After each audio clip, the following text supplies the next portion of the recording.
Welcome back, ladies and gentlemen, to game number 2 of Risk Esports up against the Postman and the Joindota Open League. I'm 49, your shoutcaster for today. I was about to say codecaster, not really too sure why. And so Risk Esports were able to take a very decisive game number 1 off the fact that they had a Radiant Tinker in the mid lane, and Kaspersky actually was fed 4 kills in the first 10 minutes. So Postman, they really tried to shut him down, but they didn't react very effectively. Mew fed first blood just by playing very greedy, ran up to get a creep, didn't even get the creep because of the 2 points in laser, and then the early point in missile from Kaspersky was able to seal the deal for first blood. They then rotated over their level 1 Venge solo against a level 4 Tinker, so that obviously didn't end well. Kaspersky was able to find another kill, and then they threw 2 more kills in his hands and decided, okay, we're not going to contest the Tinker anymore. And so it's a textbook example of what not to do against a Radiant side Tinker. You want to play aggressively against them. There's no point in rotating a single hero to try to pick off the Tinker, especially if you're not even going to get the kill. You want to rotate and force with both your support heroes to guarantee the kill, because you have to kill Tinker as many times as possible during the laning stage before he gets the Blink Dagger as well as the Boots of Travels, because once he gets both those items, he's reached the point of critical mass where it's very difficult for you to gank him, unless if the Tinker misplays. And even though Kaspersky actually played very greedy, played too far forward, blinking into their entire team, Postman, they were so far behind at that point because their dire side offlaner, the Fudge, playing that Clockwork Goblin, was hit level 2 6 minutes into the game. He was so effectively zoned out by Bloodlock that the Clockwork became a non-entity. So the hero that they were relying on to make plays and to go in for these pickoffs wasn't able to do so. And so Risk Esports, they now ban out the Doombringer as well as the Tinker. And so when you're on the dire side, especially if the Radiant team have access to Tinker first pick, you always ban out Tinker. You never take any chances unless if you're supremely confident in your team's ability to take out Tinker. So now we've got a Razor as well as a Viper being picked up by Risk Esports, and I love this duo of heroes. Since you've got a lot of flexibility in terms of laning, both Razor and Viper, they're some of the best 1v1 heroes in the game. In fact, Viper is probably the most powerful 1v1 hero, since he counters other 1v1 heroes like the Razor and the Out Will Destroy quite handedly. He's a lot more reliable. Razor also very powerful in that mid lane solo, because unlike Viper, he has a way to control runes. So he could clear out the creep wave using the plasma field, secure runes, and he could also rotate that into kills. Viper doesn't have that capability just because he is so slow, and because Viper usually doesn't go for a bottle because he doesn't really need it. So Razor is a lot more efficient in that mid lane pickup, while Viper provides you a lot more guaranteed lane control. And in this case, because there's a Tidehunter in the offlane, they could actually opt to run either Razor or Viper as their safe lane farmer. They work very well, since Razor doesn't give a damn about the Anchor Smash with the static link. And Viper, he's able to lock Tidehunter down with 2 points up in the orb, so he's able to get those shots in regardless of whether he's being caught with the Kraken Shell or whether he's being caught with the Anchor Smash debuff. And so the reason why these two heroes work so well together is they effectively both perform the same role. They're what I like to call retard magnets, or what Toby calls an anchor. They're very tanky heroes that force the enemy team to deal with them. You have to deal with a Viper, you have to deal with a Razor, because otherwise they could just walk up to your tower and start hitting it. And they're tanky enough that they don't really give a damn, they force you to initiate on them. And because they're so inherently tanky, and because they have so much survivability intrinsically built into them, especially with the items they build, you can't kill them if you jump them. And that means the rest of your team is then caught out of position because they're converging on one hero. Then the counter initiation comes in from Risk Esports, and it becomes an absolute disaster. And because Razor and Viper, they even build the same items. You usually see Treads, Mech into an Aghanim Scepter up on them, maybe a BKB thrown in depending on the lineup. And because they tend to build the same items, Viper and Razor, they don't have to build damage at all. They have so much damage from the abilities, all you really need to build is build survivability and build utility. And so when you've got two very durable core heroes, the Tidehunter suddenly doesn't become as effective as you'd think. Because he could he still can Blink Ravage, but you're not going to have enough damage to kill either the Razor or the Viper, and while you're focusing one, the other one runs over your team. Razor, his biggest strength is because he's so mobile and because he does so much damage in drawn-out fights, he could just completely ignore the rest of your team, run at your backline heroes, focus them down, then turn around and clean up everybody else. And so we've got Shadow Shaman as well as Lich being banned out by Postman, so they really aren't a fan of the Mass Serpent Wards or the Chain Frost, especially with the macro advantage the Lich provides you, and for good reason. Elusively was able to really dominate that support position role by being able to constantly provide the macro advantage, and the Chain Frost in conjunction with either the Ravage or the Chronosphere set up a lot of kills. And so now we've got an Invoker and a Brewmaster ban coming out from Risk, and so Risk, 3 of their 4 bans are actually solo heroes in the mid lane. Brewmaster and Invoker, as well as the Tinker, you can actually run them as safe lane heroes. Since you usually want to, since the Tinker and the Invoker are very greedy heroes, and so if you're a dire side with the Tinker, you usually run Tinker in a tri-lane unless you're supremely confident in your Tinker's ability to outplay them mid, just because you want to make sure that he's able to find that guaranteed farm. Same thing with the Invoker. unless you're 100% certain that your Invoker player can beat them, in which case you could pick up any hero. No longer if you don't account for skill, you want to take away as many variables as possible, and so you usually see Invoker running that safe lane, because with the Cult Set nerf, no longer as powerful 1v1 hero as he used to be, and you want to guarantee farm on him. So we've got a Sand King pickup from Postman, and a Lion pickup came from Risk Esports. Lion and Rubick, actually a fairly questionable support duo. The Rubick pickup is used against the Tidehunter and against the Weaver, so the Rubick pickup actually makes a huge amount of sense, because every single hero that the Postman have picked up so far, they're fodder for the Rubick. It means that Tidehunter, it makes it much more difficult for him to get an optimal Ravage off, because he has to catch out Rubick. Every single time he doesn't catch Rubick, Rubick steals the Ravage, returns it on your team, and then your team gets wiped as a result of it, because you've now got the counter initiation capability. Rubick also makes a huge amount of sense in this case, because there's also a Weaver, and Sakuchi on Rubick is absolutely obscene. And Sakuchi provides such a massive amount of survivability for the Rubick, it lets him play very far forward, and even if he isn't able to steal the Ravage or the Sakuchi, he could always steal the Burrow Strike. And Sand King's Burrow Strike is one of the best AoE stuns in the game. And so Rubick, while the Rubick-Lion combo isn't the greatest, because Lion provides lockdown but he doesn't provide damage, and the exact same thing with Rubick, because it works against their draft, it's similar to what Risk Esports did against Arrow Catchers earlier on, the Jakiro Avengeful Spirit support duo. While it's not a very powerful support duo in of itself, you can't really rotate for kills with them, so it's difficult for Venge to initiate.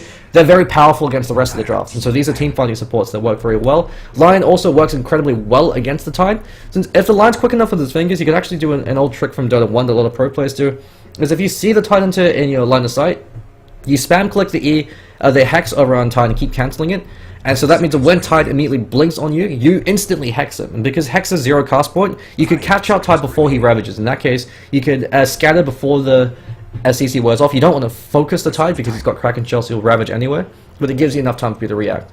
And we've got an Ancient Apparition coming out from the Postman, and I actually really don't like this, because AA and Sand King, they're both very greedy support heroes. Sand King, the reason why he's powerful support hero, and the reason why he's picked up, is very similar to the Crystal Maiden, is he makes very efficient use of the jungle. So Sand King, you can rotate into laning, find a kill, and then rotate into the jungle, stack and clear out camps using Sandstorm, find a very early Blink Dagger, and from that point on, you could effectively function as another core hero. Same thing with the Ancient Apparition. You can't rotate into the jungle per se, but AA, if he finds a lot of early farm, if he's able to get level 2 Ice Blast or an early Aghanim Scepter, he could decisively win you engagement, so he could function as another core hero in regards to the amount of teamfight impact he provides. Of course, the drawback to these two is you have no reliable way to get a Burrow Strike off, unless if Sand King starts with boots at level 1, in which case AA is forced to buy all the support items for his team. You have to buy wards, courier, and maybe even sentries as well. It means you're going to be choosing to start without sentries, or if you do, Ancient Apparition is going to be ridiculously poor, and so you could go for early pickoffs on him.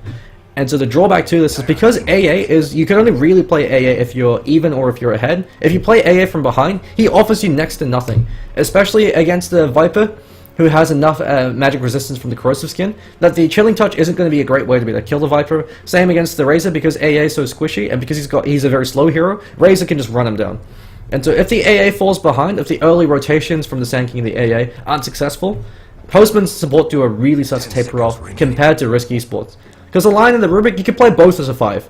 They don't really need items. Rubick and Lion, they might want a Blink Dagger or a 4-staff later on, but it's not the end of the world if they don't get them. Rubick, of course, in this case, will be the 4, since you want to guarantee a Blink on him, so that if he does deal a Ravage, he can immediately return.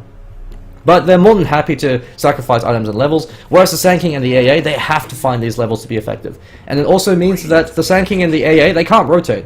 It's not going to be a very effective rotation, because until Sand King gets at least 2 or 3 points off in the Burrow Strike, he's not going to have enough range to safely initiate and guarantee the Burrow Strike.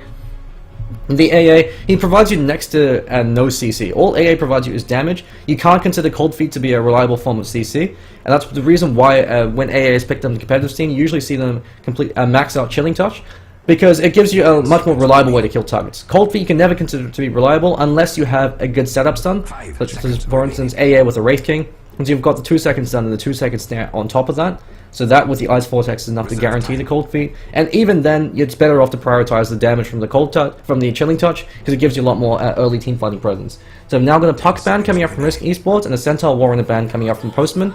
So it looks like we're going to be seeing a Naga Siren mid, Weaver tri-lane, up against a Templar Assassin mid, what looks like probably a Viper tri-lane, and a Razor in that solo. So they're going to clash Ag tri with the Viper, and have Razor in that solo safe lane up against the Tidehunter.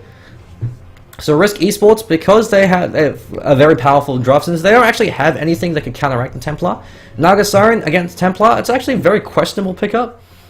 Since Templar Assassin wins decisively against melee heroes, since at level 1 you've got enough base damage that you could get more last hits and more denies, then you're able to pick up a very early level 2, and once you get the side blades, you don't even have to go for last hits, you instead prioritize denies. Because with the side blades build damage, since they're a melee hero, they're going to be close to the creep wave, you can deny a creep, get a creep, and also harass them at the same time. And so if you're good enough with your angles, which as a Templar Assassin player you probably should be, you're going to be able to create a huge amount of presence in that mid lane, and Naga Siren is one of the greediest mids in the game. If she doesn't get a good start, she becomes completely irrelevant. She has to find a very timely Radiance. If she's not able to find it in the first, say, 17 to 18 minutes, ideally you want 14 to 16. But if you're not able to find it within that window, Naga Siren becomes very useless very quickly, especially if Risk decide to group up as 5 and start death pulling down your lanes. And so we're going to introduce the players from both teams over in Risk. Kapesky once again going to be the mid lane Templar Assassin, as Risk are rotating in force to the enemy jungle. Actually could be seeing some level 1 actions, U2 for you, spotted out by Bloodlock. Bloodlock unfortunately not going to be able to get in range for the lift. So he's going to be the 4 position Rubick. Kapesky going to be the 2 position as the Templar Assassin. Elusively going to be the 5 position as the line. Gimli going to be, in this case, the 1 position as he's going to be the safe lane farmer over on the Viper. And Cubic going to be the 3 position as the off lane Razor. Over for the boys and the Postman. Viminkai 360, once again going to be the 5 position Ancient Apparition. Usually AA is the 4, but when there's a Sand King, he has to take a back seat. The Fudge going to be the off lane over in the Tidehunter, choosing to start with Stout Shield at 1. So a bit of a questionable pickup from him. If you're against a melee hero, then Stout Shield at 1 makes sense, because it means that you could opt for an early point in Gush, and so you can play a lot more aggressively. Otherwise, the Stout Shield becomes obsolete after level 3, since you want to go for points in Kraken Shell ASAP. We're going to be seeing Mew once again going to be the mid lane Naga Siren, actually going for a bit of an unconventional mid Naga Siren build. You usually see Quelling Blade picked up, and Viminkai going to be feeding First Blood. As the double damage elusively, he's able to pick him now. So interesting to note that line elusively opted to go for Earth Spike. For a level 1 gank, you actually usually see Hex just because it's 2.5 seconds, especially with the double damage rune. But of course the Earth Spike does provide a nice amount of damage and gives you the potential to go on multiple targets. They are looking to actually go into the mid lane as Naga Siren. This is another weakness of the hero. She has no way to turn around ganks. You can maybe try to go for a kill. Since she does have a huge amount of stats, she's got great starting armor. But the lockdown coming in from Bloodlock, as well as elusively, could be difficult. Lift is being used, tossing them back out. Actually, Bloodlock could be taking a death right now. He's playing too far forward, but the Earth Spike is there in time. So elusively, he's now taking the tower. And he's got to be careful, because the tower's doing a huge amount of work up against the Lion. And Mew, just off the back of his base armor, just barely able to keep himself alive. Actually on the hunt up against elusively. And elusively has to turn around, going for the Earth Spike, but looks like Naga Siren is able to find it. So rotations are now coming in from Viminkai. Finds his revenge, and Mew finds a very early kill. Dude, the reason why you usually see Quelling Blade pick up on the Naga Siren is it increases your efficiency in getting last hits, and it also helps out for once you start getting illusions. Because Naga Siren, for the first 30 minutes of the game, you're just going to be hitting creeps, and so the Quelling Blade helps you do that. Ancient Apparition looks like he's actually able to find Bloodlock as well, so Bloodlock playing a bit far out of position. And Utu, for you, interesting to know, he actually didn't start with boots first. And so that means that Sand King's not going to have a reliable way to be able to set up the bar strike. And so he's going to be spending a lot of time in the jungle, playing greedy. And because Risk are playing aggressively with an Ag Try, although they've taken those 2 deaths, that could have actually thrown the advantage in favor of Postman. If they hadn't taken those deaths in the supports, Risk could be in a commanding lead to shut down Panormus, and it really place pressure over on Viminkai, since they know that it's going to be 2 heroes in this lane. You can no longer consider it a tri-lane, it's effectively 2+1, because the Sand King's going to be spending most of his time in the jungle. And so the best way to punish greed is by playing aggressively against it to really cripple their lanes. Since that's the drawback of drafting both Sand King and an AA. If they'd picked up maybe a less greedy support hero, so for instance a Sand King and a Skywrath Mage, you could afford to have a dual lane up against a Tri, because the Skywrath Mage provides enough damage output that if they go on you, you could at least turn around and go for a trade. Or otherwise, if you pick up another greedy support like an AA, who actually can't do anything if they just decide to go on you, it becomes very difficult. So Kapesky in the mid lane, no surprise here, dominating in terms of last hits, and with that side blade as well as 2 points in refraction. Every single time Mew goes in for a last hit, he's going to be eating, not only is he going to get denied, especially with the refraction up, he's also going to be eating a fair amount of damage. So he's actually using the illusions to try to break instances of the refraction, so good recognition coming up from him. But Kapesky, he just stands his ground and instantly pops his illusions. I think they've patched this out, but you used to, if you went on illusions, you'd deal multiplied damage onto the hero. Since illusions, especially level 1 Naga Siren illusions, they take, I think, 700% incoming damage, 500%, so 400% increased damage. I believe they've patched it out since then, but it's something that you might want to keep in mind. So in terms of last hits, Gimli, Stunner Glowing, leading into the scoreboard to 20 for 6, and the advantage of this Ag tries, Panormus is getting nothing. Weaver actually looks like he picked up a very early Ring of Health. So he's got a sustainability, but because the Viper can just poke him, and since with a few points in Corrosive Skin, he can't rely on Sakuchi Harass, so the Weaver can't man-fight the Viper. It's very difficult for Panormus to find CS, and so Gimli, his job is just being an anti-carry, to starve him a gold. Since Viper, while he's not the greatest hard carry in the world, if he's got more farm than you, he's still going to be able to shut you down. Since the sole job this game is going to control Panormus, since the Viper Strike persists through time lapse, you can't purge it off. And so it means that Weaver can't rely on that to get our jail free card. He'll still be snared, and that could be enough, especially if they have got vision of him with Dust or Sentries. So Elusively playing very far forward, going for his fairly standard build, maxing out the Earth Spike. Might be seeing a cheeky point in Mana Drain at 4 to use the zone out Panormus even more by controlling his mana pool. And Panormus actually opting for no points in Swarm. So Utu for you. Degree to the Sand King hasn't really been punished so far. But Bloodlock and Elusively, they know this the pull camp is being cleared out, so they can actually look to try to take it. And looks like Cubit does clear out the Tidehunter over the top lane. And so Phase Boot's being picked up on him as it gives a lot more aggressive capability. And interesting to note, Razor actually opted to prioritize Static Link. And so the rationale behind it is because he's going for the Phase Boot build, and because he's up against Tide, who's a melee hero, and has to at least eat 2 to 3 ticks of the Static Link, it gives you a lot of killing power.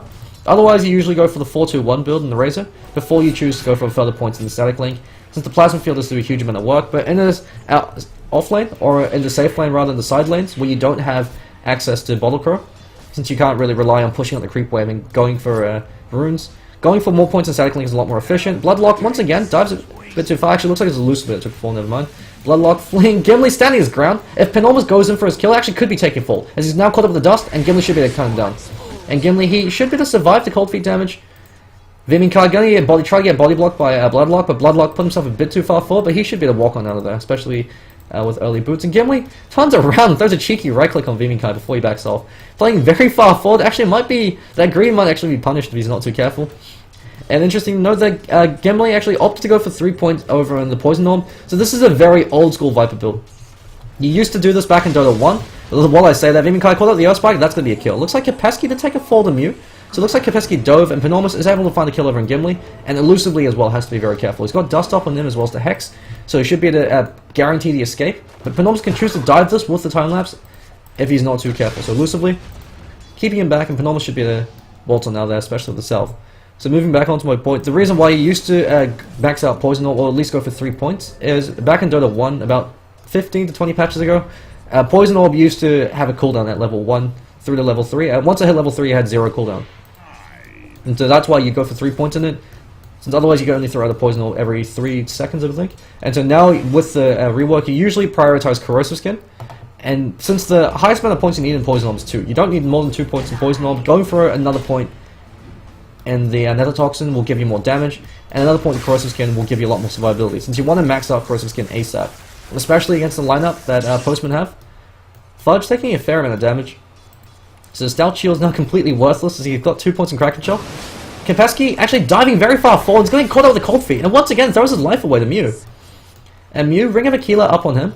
Not the greatest amount of farm that you'd see on the Naga Siren 7 minutes, and considering the fact that she's picked up 2 kills, and since Templar Assassin's a snowballing mid-hero, you can't afford to die as a Templar end lane. Unless they rotate as 3 against you. When you pick up a Templar, you say, we're going to decisively win a lane, we're going to start to snowball, and we're going to capitalize on the power that Templar Assassin gives you in lane. You never draft a Templar and say, it's okay if we break even. You pick up a Templar to dominate and destroy a lane, because otherwise the Templar Assassin tapers off. You might as well pick a much more reliable mid lane hero. You might as well send Templar into a safe lane in that case and send the Razor or the Viper mid. And so because they haven't really contained Mew, this could be their downfall if they're not too careful. Since once the Naga Siren picks up the Radiance, it becomes very difficult for Riskers trying to recover. Because now Mew can split push every single lane at once. You run down your supports, and Bloodlock with the Invis Rune turns over an Uchu for you. Immediately turns into a frog. Earth Spike's now been using Gimli, one more right click. Viminkai threw out the Chilling Touch, but it's not going to be enough, and Razor once again brings down the Fudge. So the Fudge really being outclassed there by Cubit, and Cubit now maxing out, prioritizing the Plasma Field, is able to use it to finish him off as he retreats. So good recognition coming up from him. So probably going to be opting to max out the Plasma Field now, since he's just stuck with 3 points in the Static Link. And Panormus, over the bottom lane, is able to find some farm, but compare that to Gimli, in terms of net worth as well, he's got absolutely nothing. So the 3 cores over on the dire side, despite all the deaths, actually looks like Kapesky is just barely keeping ahead of Mew. And the advantage, I suppose, of the 3 points in the Poison Orb is it does give you more right-clicked over on a slow hero like a Weaver. But if you opted for a second point in the Nether Toxin or a second point in the Corrosive Skin, it gives you a lot more overall DPS or a lot more survivability. And because Viper without a maxed out Corrosive Skin is actually very squishy, but while I say that, Kapesky, just using Meld and Uzu for you, drops the Sentry, so they do see him, but it buys him time. So he might be able to get a secondary refraction off. And Mew runs a bit too far in. Cubit can choose to commit to this with the Plasma Field, but he's going to back off. He can't dive this, especially with Uzu for you so close. So Sentry walks down, they know this is there. And the illusions from Naga are actually used to break instances of the refraction. So good recognition coming up from Naga, but usually when you pick up a Naga in the mid lane, your illusions are there to farm camps. You never want to rely on your illusions to be able to deal damage, at least in the early stages, because you need that farm so early. Gimli called out with a bar strike by Uzu for you, but Uzu for you immediately backs off. He knows he can't bring down the Viper. And Viper's going to be the mech carrier, since the advantage of drafting either the Viper or the Razor is you've got a guaranteed mech carrier, because those heroes, they scale better with survivability than they do with damage. And the mech provides you a lot more EHP overall than the Vanguard, unless if you're playing against a Doom. In that case, that's the only case where you want to go for a Vanguard opposed to a mech, or if you could find it 8 minutes on some heroes like an Axel or Bristleback, but even then, 9 times out of 10 the mech is going to give you more EHP, since it's also providing that buffer to the rest of your team. So it means you've got a buffer of HP points that you could throw away, so you can play very aggressively, expend those HP points, pop the mech, and then reactively fight them. You can force players to overcommit, or to underestimate how tanky you are, especially with maxed out Corrosive Skin. So Cubit phase drum up on him, so that gives him a massive amount of chasing capability. Song of the Siren's being used to set up on 3, as the Fudge, he does have Ravage, and unless if the Risk also decide to TP respond to this, that looks like they are. Cubit's coming in, that could be too late, and actually immediate Hex coming out from Elusively. Bloodlock, he's being body blocked in, but he's able to disengage in time. Ravage flies, catches out 4, Kapesky's not caught, and they're able to immediately bring down Bloodlock. But Fudge, he takes a retaliatory kill. Veeming Kai as well, the 4 points of Poison Orb, a huge amount. Viper Strike being used on Mew, there's no Song of the Siren. Nothing to save you this time, the Earth Spike brings him down.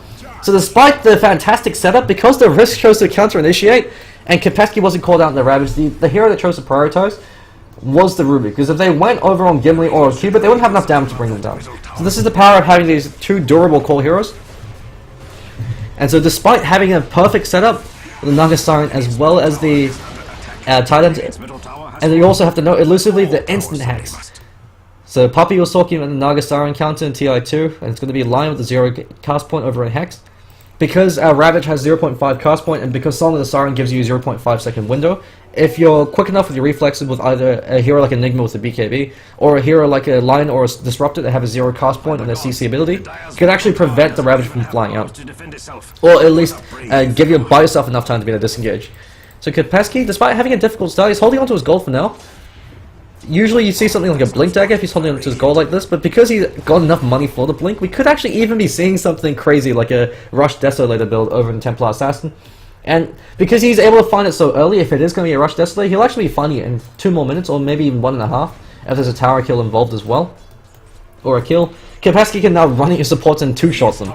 So that's an absolutely horrific amount of damage coming up from him. Also interesting to note that Kapesky actually opted to prioritize Sideblades, but it looks like it's going to be a Blink Dagger. So phase into Blink, very old school TA build. Used to be seen back when TA was designed as a snowballing mid hero. Nowadays you see Tread's Drum, gives a lot more, probably a lot more overall DPS. Especially since the disadvantage of this build is that there's a strong counter initiation, in this case the Tidehunter. It can backfire very quickly. Ice Blast does catch that 4, it's a great Ice Blast coming out from the Postman, but Fudge walks in and the Viper Strike's gonna be there. Enormous also runs in as well, eats a good chunk of that Plasma Field, and Gimli pops the mech to provide the survivability for his teams, and now he's opted to go for Corrosive Skin to guarantee getting that mech off in every engagement. So despite having a great Ice Blast, because they didn't have the Ravage to follow, if they had Ravage there, that would have been an absolute disaster for Risk. They could have cleaned up too, since backline supports would have died after the Anchor Smash follow-up, especially with the Ice Blast and the Ravage. But Kapesky, despite throwing his life away twice in that mid lane, he's recovered very nicely, and in terms of net worth, the Naga Siren's got absolutely nothing. So this is the weakness of using your illusions to harass out the Templar Assassins. Sure, while you were able to find kills, Templar Assassin's less item dependent than you are. Naga Siren's literally the greediest hero in the game. The only exception would be Tinker, because until you find a Radiant to the 1-position Naga, you're pretty much useless when it comes to these 5-on-5 engagements. You can try to set up with a Song, but the last time they did this, it backfired spectacularly. They do have the Ravage up this time, and Fudge, he has to walk behind elusively, so elusively can't turn. They try to go for it, looks like a Bar Strike should fly instead, Ravage flies, and they're going to clean up too. Gimli takes the fall, Cubit, Stands his ground with the static link, might be able to find one. He can find Vim Kai. Kapesky comes in, cleans up 2. Fudge, he's now completely useless as he threw out his Ravage. Cubit, standing his ground for as long as possible, and Kapesky now caught behind enemy lines. Looks like he's just melding in plain sight and no one to buy enough time for the refraction. But there's no point. Oh, never mind. There is a point in the net, but he's able to blink himself on out. So Kapesky at least makes the trade by killing 2. But good turnaround coming out from Mew. Notice that once again, Tidehunter was caught out with a stun before he could get that Ravage off. And so the Fudge actually has to position himself behind the Rubick and behind the Lion. So he doesn't get caught out by the CC abilities. Since by the time they turn around, you can get your Ravage off in time. And so minor misplay coming out from him, but nonetheless, they were able to turn quite spectacularly and take a fair amount of gold. So if we look at in terms of golden experience, Risk are ahead, 2,000 experience. That's just due to the efficiency of their last hits, as well as the fact that they are slightly ahead in kills.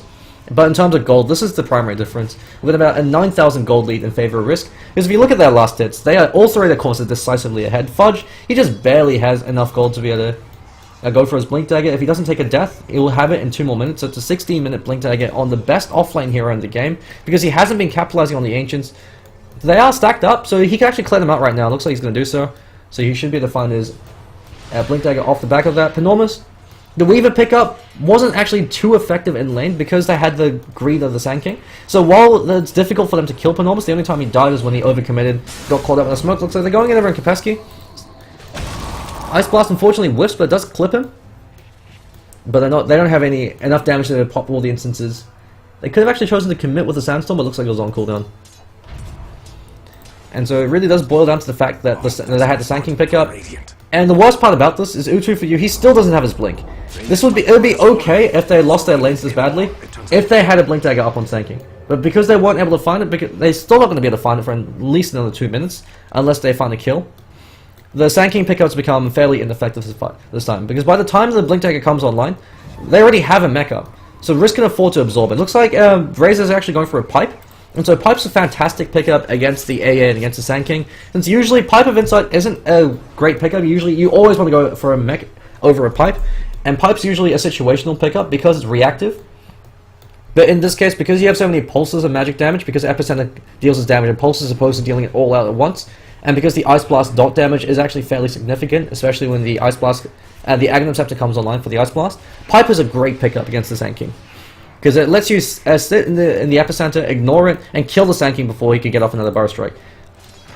Although, of course, the drawback to it is you have to pop Pipe before the spells fly up. So it works well against Sand King because the Epicenter flies out in pulses, so it gives you time to reactively put on the Pipe, but otherwise the mech is superior because it gives you that buffer of HP. Pipe, if you use it after throwing out the spells, it's going to do nothing.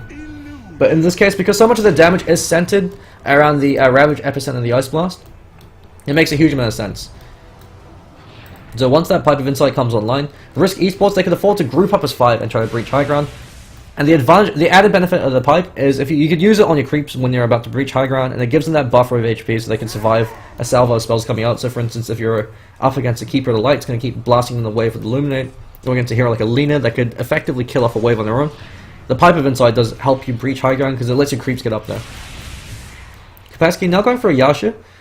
The drawback of the Yasha is on a lot of heroes is you have to consider it a greedy farming item because it doesn't really give you enough tactical benefit to be picked up as an aggressive item. On a hero like a Slack, or a hero like a Ricky that could set up solo kills in their own, you can use it very aggressively. But on TA, well, you can try to use it aggressively because you're so squishy and because they have so many ways to break your refraction. It's going to be used more as a farming item because it's a very cost-efficient item for the stats it gives you, for the utility it provides. So it will be interesting to see what item you choose to go for next. Would like to see something like a BKB up on Kapesky because that means that you could just YOLO blink into their entire team, and there's really not too much you can do to control them. That being said, BKB does have the intrinsic weakness with the Song of the Siren as well as the Ensnare. If you're the only member that has a BKB, when you pop it, she pops Song of the Siren, nets you, and then the rest of the team beats you down. So that's something that you have to keep in mind. But because it's a Tidehunter as well, you kind of want to go for a BKB at the same time. So you just have to be very careful with how you use it. Kapesky now goes in over Mew Mew. And Mew Mew has picked up his Sacred Relic. And so it's a very delayed Radiance. This is usually around the time where you see a completed Radiance on a mid-Naga Siren, especially with the lead that Mew Mew has had in terms of kills. Since the biggest drawback of the Naga Siren picking up a Radiance is unlike a Lone Druid or a Spectre, when you pick it up, you don't say let's fight. You're going to be farming for another 10-20 minutes. You say, be right back, and we farming my Boots of Travel, and we farming my Manta Style, and then maybe once those items are up, we can look to fight. But even then, Probably not, just because I want to split push. Whereas a hero like a lone druid, because the bear is so damn tanky, you can afford to immediately fight. So it gives you that timing window. Fudge comes in, catches that Bloodlock, throws out the Anchor Smash as well to prevent the spell steal. Mew actually gets nuked down with a Finger of Death, and the Pipe is there, keeping him alive, elusively throwing a few right clicks, but the armor just barely keeps him alive. Cubit comes in, and looks like Bloodlock's still alive. Viper Strike now being used in the Fudge, and Kraken Shell, you can't dispel that. Song of the Siren being used defensively, as Mew throws it out a bit too late, so he just throws away his teammate's life. And that was with the Ravage. They still couldn't take a fight with the Ravage and with the Song. Elusively, catches up Enormous with the Blink Hex. Now with the Dust as well. He does have the time lapse, going to purge off the Dust, so able to keep himself alive. But this is the power of the Viper against the Tidehunter, as Kraken Shell can't purge off Viper Strike. Nothing purges off the Viper Strike. And that's why Aghanim Scepter is so powerful over the Viper. Gimli looks like he's going for an Aghanim Scepter. Chose not to go start with the point booster. Could also be going for a Sanjin Yasha, but most likely going to be an Aghanim Scepter unless he decides to troll us and go for some unconventional items again. Yeah, there we go. He's flying it over to the Secret Drop, so it is going to be an Aghanim Scepter. And the 12-second cooldown on the Viper is absolutely no joke, especially since you've got the Song and the Siren to reset the fight.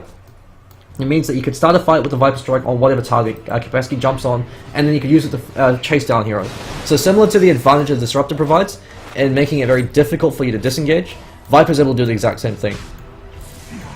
Cubit now going to be going towards an Aghanim Scepter of his own, so he could afford to start slow sieging, but looks like they're going to be going for Roshan, so capitalizing on the dire side advantage. Risk Esports, there's no vision available for the Radiant sides. The Postman, they actually don't have a single ward out from the look of it. In terms of the map control, Risk, very aggressive wards being placed. So all these wards are designed to prevent them from being able to farm out their wanes. Looks like they do realize Roshan is going. Epicenter is being channeled. We've got the Blink now being shown by Utu, catches out 4 heroes. It's a huge Epicenter being thrown. They wish they had a Ravage, the pipe immediately flows. And the Epicenter is now being completely negated. Utu for you, takes the fall, Penormous runs in, Sentry Ward is up over on one of the supports, there's a Blink Dagger up and elusively.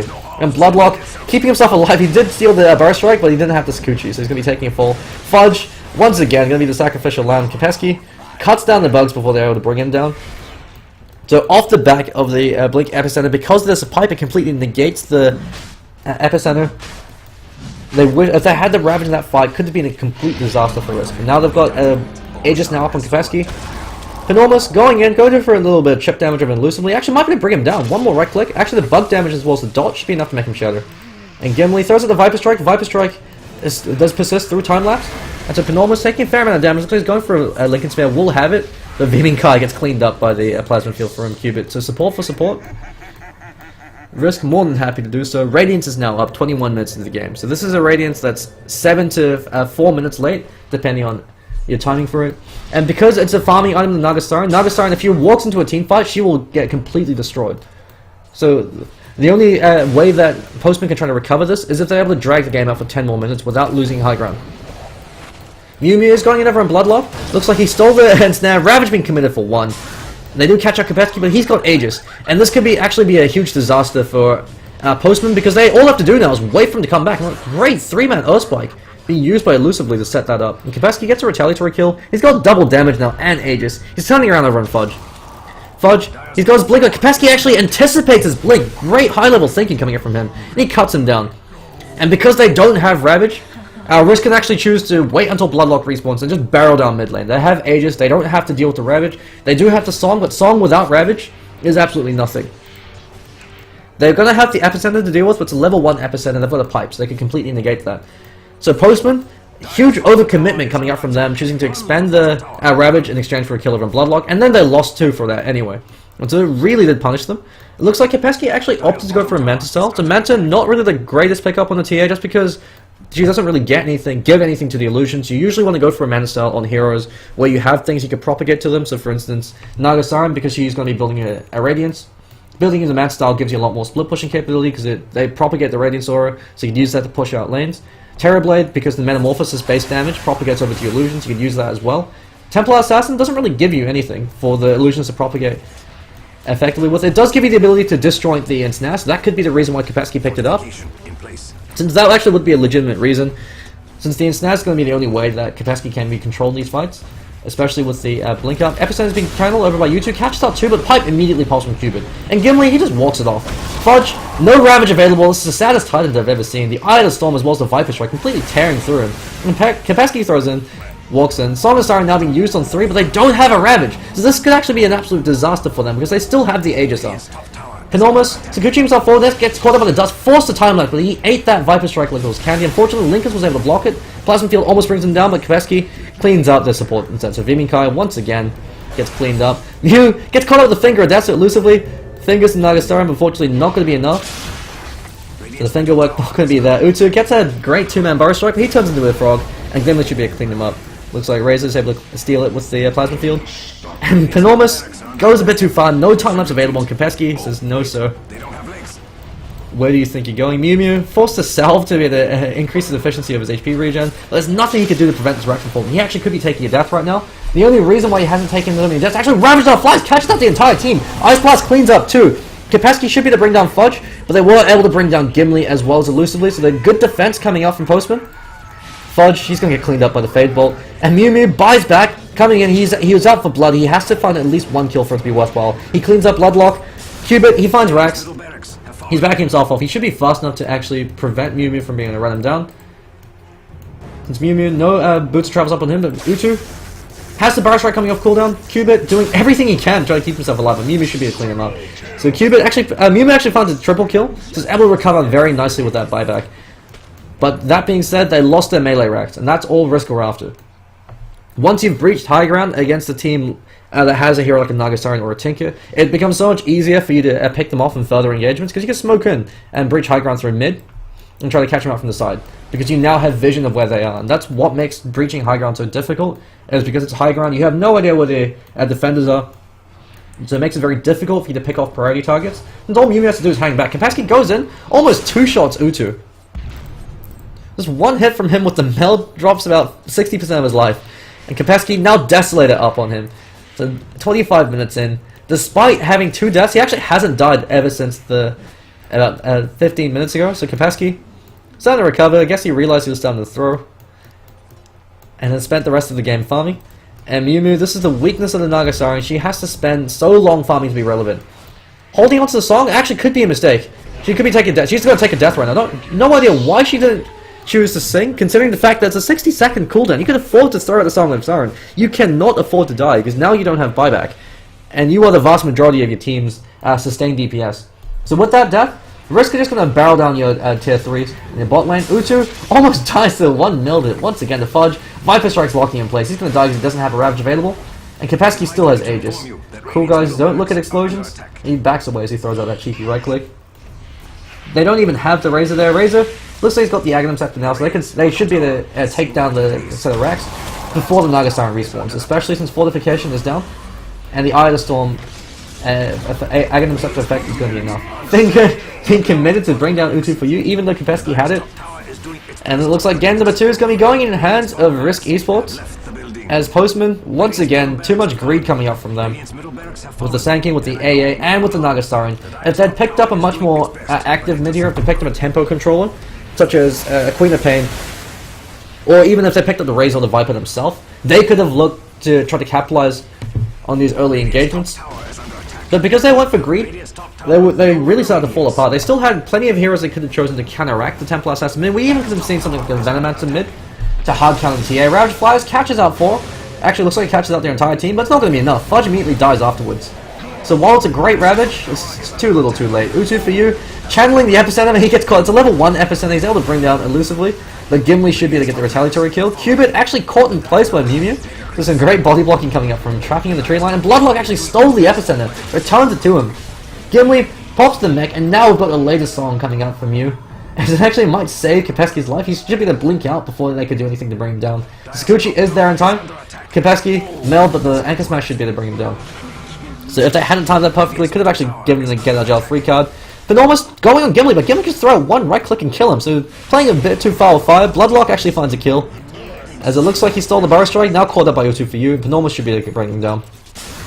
Actually turns around with the Burrow Strike, doing everything he can.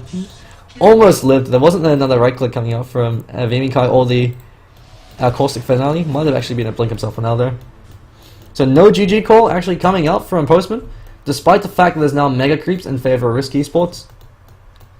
So once again, it boils down to, despite the fact that Kopecky threw so hard in the mid lane by throwing away all his lives, because Naga Siren wasn't able to use her illusions to farm the jungle camps, which is the reason why you picked Naga Siren mid, especially on the Radiant side. is you start with a Quelling Blade, get early Ring of Aquila. Every single time your illusions are off cooldown, you send them down into this camp here. You get them to clear it out, since you could use the Riptide both to push out mid and also to push out this camp. So you do that repeatedly until you're able to find something like a 14-minute Sacred Relic.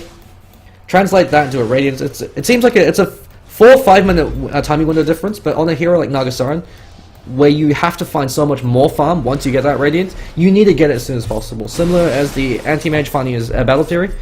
The difference of a minute or two can mean the entire game for your team, especially when you picked up Double Greed with the AA as well as the Sand King.